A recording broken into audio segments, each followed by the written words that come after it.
Hi guys! Kumusta? Welcome to our YouTube channel. Kumusta na po ang aking mga kaswerteng hatid? Alam po ninyo guys, ngayon pong 2025, may tatlo po na halaman na dapat mayroon ka sa loob ng iyong bahay. Ito po yung magdala po ng swerte. Mag-attract po ito ng swerte, lalo po pagdating po sa ating pera. Pagdating po sa pananalapi. Magiging magaan at tuloy-tuloy po ang swerte na dalhin ito sa iyo. Magaan ang pasok ng pera, unexpected na mga pera po ang darating ninyo, matanggap sa inyo, maraming mga opportunity na matanggap mo. Okay? Kaya guys, if you are interested, watch this video until the end. Ayan, pag-usapan po natin ang halaman na yan. At kung kayo man po'y baguhan dito sa ating YouTube channel, huwag po niyong kalimutan, share, like, subscribe na rin po kung hindi pa po kayo nakapag-subscribe. Don't forget to hit the bell button for notification para ma-notify ka sa next nating mga videos.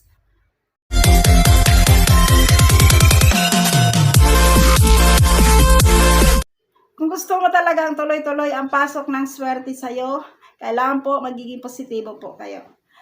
Iwasan po natin na magiging negative po tayo. Yes, siyempre po makakaramdam po tayo ng minsan para bang naiinip, no?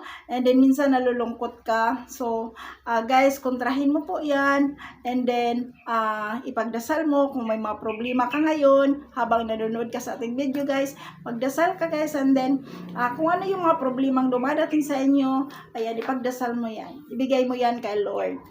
Si Lord Jesus po guys, no, hindi yan pabayaan. Kung ano yung mga hinaharap mo, for example, may mga problema ka, hindi ka po pabayaan yan. So, ngayon po guys, mayroon po akong tatlong pinaka-paboritong halaman na dapat po mayroon ka nito sa loob ng iyong bahay. Alam niyo po kung bakit guys? Mag-attract po ito sa iyo ng tuloy-tuloy po na pasok ng pera.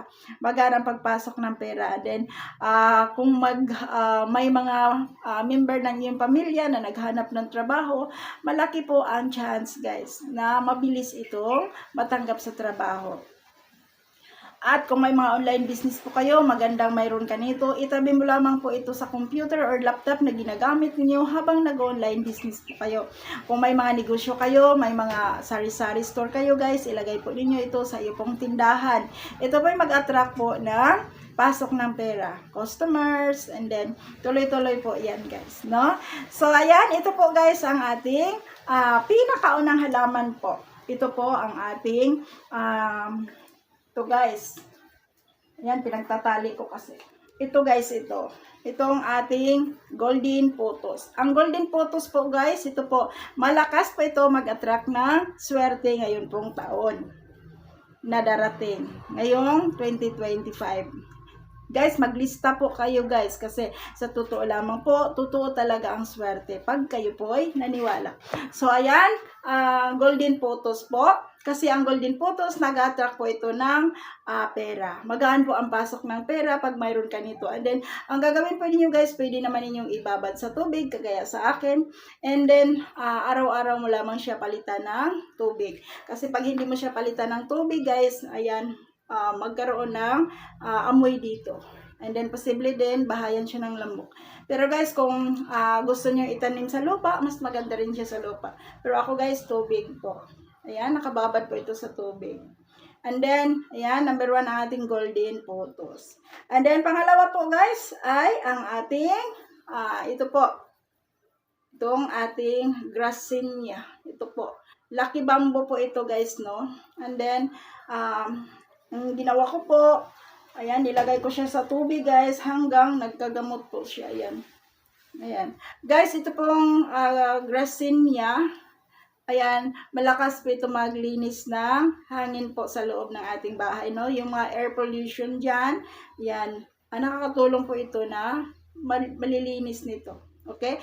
And then, one of the plant din guys, ang golden photos at saka itong Gracinia. Ito po yung recommended po ng NASA na dapat mayroon ka sa iyo pong loob ng bahay. Hindi lang ito nag-attract ng swerte sa pananalapi, ito po ay nakakatulong din na mag-produce ng preskong hangin. Kaya pwede kang magtanim po ng marami pong Gracinia sa isang flower pot, and then, or Lucky Bamboo, and then ilagay mo siya sa corner ng iyong bahay. Okay? Ang dapat mong lagyan dyan guys, doon po, kung halimbawa po, mayroon ka, kung malaki yung puno mo, doon sa my corner. No? And, mag-ano din kayo guys ng isang ganire, piraso po, pwede ninyong ilagay malapit po sa iyo pong television or mga computer. Nakakatulong din ito guys to prevent po sa mga radiation. And then next guys, ang ating oregano. Yan. Maglagay po kayo ng oregano sa loob ng inyong bahay. Promise po guys, ang oregano po ito, makakatulong po ito na mag-attract po ng pera ngayong 2025. Kaya kung gusto mong tuloy-tuloy po ang daloy ng pasok ng pera sa inyo guys, ayan, ayan, oregano po. Ang ginawa ko pa guys, tingnan ninyo guys, ayan. Nakababad lang ito sa tubig, tingnan niyo yung ugat, okay? So ayan, ang ganda-ganda niya. Ang oregano po guys, isa itong herbs na napakalakas mag-attract ng pera. Okay? Ang dami pong gamit sa oregano upang swertihin ka sa pananalapi. At isa na dito yung ating nabanggit na dapat mayroon ka nito sa loob ng iyong sala or sa bahay po. Pwede mo nga guys ilagay mo ito sa flower pot na maliit, then ilagay sa iyong kwarto. Kung saan nakahiga yung mga bata guys, kasi ito po nakakatulong po ito na mag-absorb po ng yung mga ano guys, yung mga alikabok or mga amoy-amoy po sa loob ng iyong kwarto. At nakakatulong din ito guys para swertihin ka sa pananalapi. So itong tatlong halaman na aking nabanggit, ito po ang importanteng mayroon ka sa loob po ng iyong bahay ngayon pong darating na 2025. I-take note ninyo to guys. Ilista po ninyo, okay? Sa aking mga taga-subaybay dyan, wag po ninyong ibaliwala ito. Kung gusto mo talagang tuloy-tuloy ang pasok ng swerte sa'yo, ayan, maglagay ka sa tatlong halamang ito. Tatlong halaman na pinakamalakas mag-attract po ng pera. At guys, marami pa akong i-share sa inyo ng mga halaman guys na pwede po kayong maglagay din sa loob ng iyong bahay at lalo po sa mga harapan po ng iyong main door. Ito po mag-attract po ito ng positive energy ngayong 2025 para tuloy-tuloy naman yung swerte sa'yo. Guys, and then, ayan, ito po. So, ang ginawa ko po guys, nilagay ko po ito sa isang lagayan lang. So, tatlo sila guys, ganyan. And then, dito po, nakalagay po ito guys, katabi po sa aking laptop. Kung saan po ako nagtatrabaho. Ayan. Ang dami pong mga blessing na dumadating guys. Ang dami yung mga swerte. Ako'y naniniwala talaga sa swerte dahil ang dami na pong mga dumating na binigay ni Lord. No?